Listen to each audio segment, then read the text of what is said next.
देखिए, कर्ण पे जब हम लोग पढ़ते हैं, मुझे याद है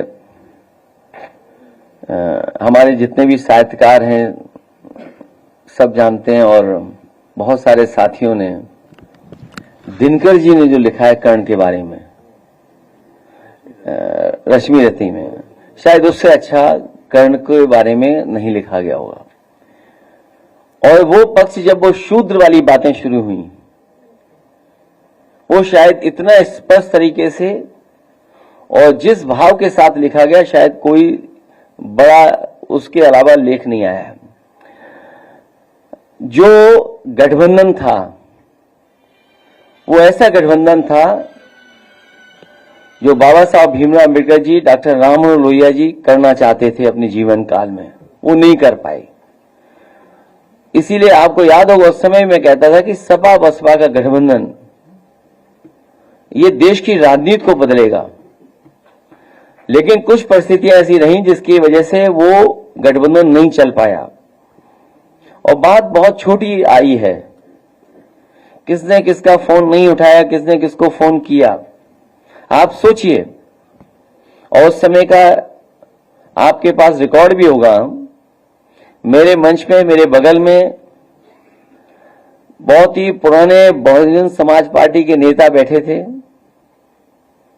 और जिस समय मुझे सूचना मिली कि सपा बसपा का गठबंधन तोड़ दिया गया है या सपा बसपा का गठबंधन आगे नहीं रहेगा, तो सबसे पहले मैंने उन्हीं से पूछा। मुझे अभी भी याद है, मेरी बाईं तरफ बैठे थे वो। मैंने कहा अब क्या करें और क्या करना चाहिए हम लोगों को। उन्होंने कहा कि हमें भी ऐसी धोखा मिला था, आपको भी धोखा मिल गया।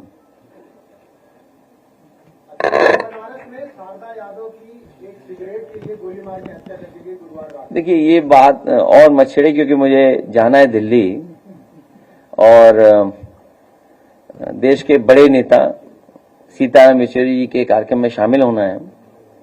वो नेता ऐसे रहे जिन्होंने विचारधाराओं को जोड़ा, विचारधाराओं के बीच में सेतु बन के रहे। जहां तक सवाल आपने पूछा है, बनारस ही नहीं, पूरे उत्तर प्रदेश के अगर आप आंकड़े निकालेंगे, और एनसीआरबी के आंकड़ों के माध्यम से मैं कहता हूं कि सबसे ज्यादा इस तरह की घटनाएं अगर कहीं हो रही तो उत्तर प्रदेश में हो रही हैं। कभी केवल छोटी बात को लेकर के, जो घटना बनारस की आप बता रहे हो, सोचिए जान ले ली उसमें। ऐसी बहुत सारी घटनाएं उत्तर प्रदेश में देखने को मिलती हैं आए दिन, और इसलिए मिल रही हैं क्योंकि जितना पुलिस विभाग है वो पूरा का पूरा पुलिस विभाग साजिश और षड्यंत्र करने में लगा हुआ है। कोई घटना अगर की है, मान लीजिए फेक इनकाउंटर किया है, तो फेक इनकाउंटर के तार जोड़ने के लिए आपको घंटों साथ बैठना पड़ेगा। क्या आप कल्पना कर सकते हैं 3 साढ़े 3 बजे फेक इनकाउंटर हो और 5 सवा 5 पे आपके पास प्रेस नोट चली आए, और फिर तार मिलाए जाए, बैग कहां से आया, मोटरसाइकिल कहां से आई, नए कपड़े कैसे बैग में मिले। और मैं समझता हूं अभी भी व्यापारी संतुष्ट नहीं होगा। जो बरामदगी हुई है, जो चीजें उसकी गई हैं, बरामदगी पूरी नहीं हुई अभी तक।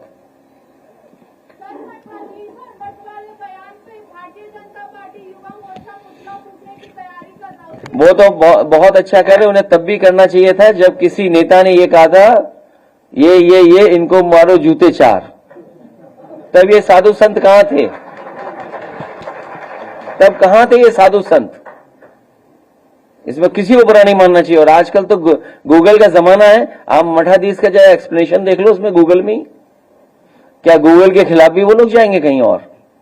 क्या गूगल का भी धरना प्रदर्शन करके पुतला फूकेंगे आप लोग?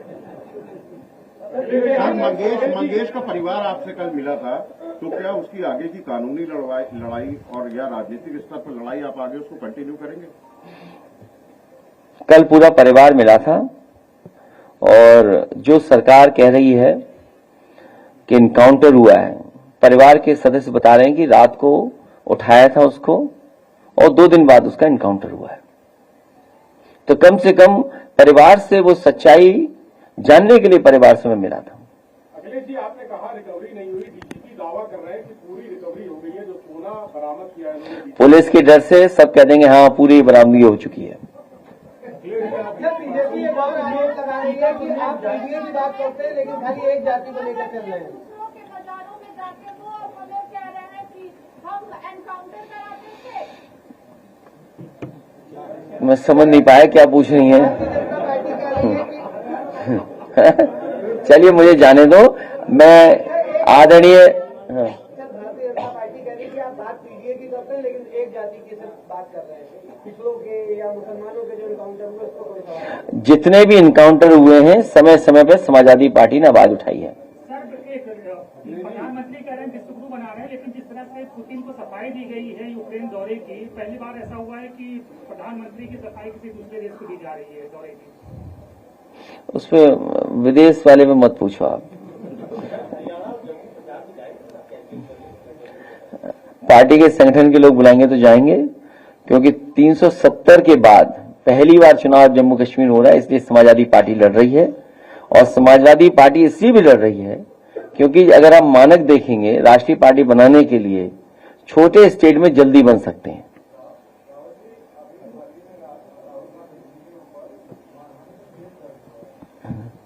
मुझे लगता है यहां भी हमारे ऊपर भी मानहानि का केस दर्ज होने जा रहा है।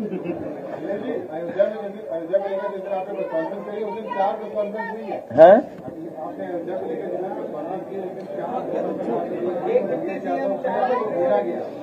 देखिए, ये हमारे पत्रकार साथी बहुत महत्वपूर्ण सवाल पूछ रहे हैं और उन्होंने ये कहा, मैंने अपनी प्रेस कॉन्फ्रेंस में भी यही कहा था कि अयोध्या जैसी पावन धरती पर अगर इस तरह का जमीनों को लेकर के भ्रष्टाचार हो रहा है तो आप कल्पना करो और जिलों में क्या हो रहा होगा। भारतीय जनता पार्टी और उनके तमाम पदाधिकारी और नेता जब से इनकी सरकार बनी है जमीनों के काम कर रहे हैं। सबसे बड़े भूमाफिया के रूप में उभर करके आई है पार्टी। केवल जमीनें नहीं, कई जगह इन्होंने तालाब कब्जा किए हैं, तालाब भी समाप्त कर दिए हैं। आपके लखनऊ शहर में ही कई तालाब खत्म कर दिए और प्लॉटिंग हो रही है। तो बीजेपी भारतीय जनता पार्टी नहीं, भारतीय जमीनी पार्टी बन गई है।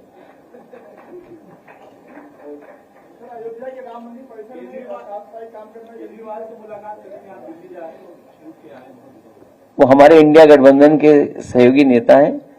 आज संभव नहीं, फिर कभी मुलाकात होगी। मैं एक बार फिर आदरणीय अब्दुल्ला जी का और वीरेन जी का आने के लिए बहुत बहुत धन्यवाद और बहुत बहुत बधाई देता हूं।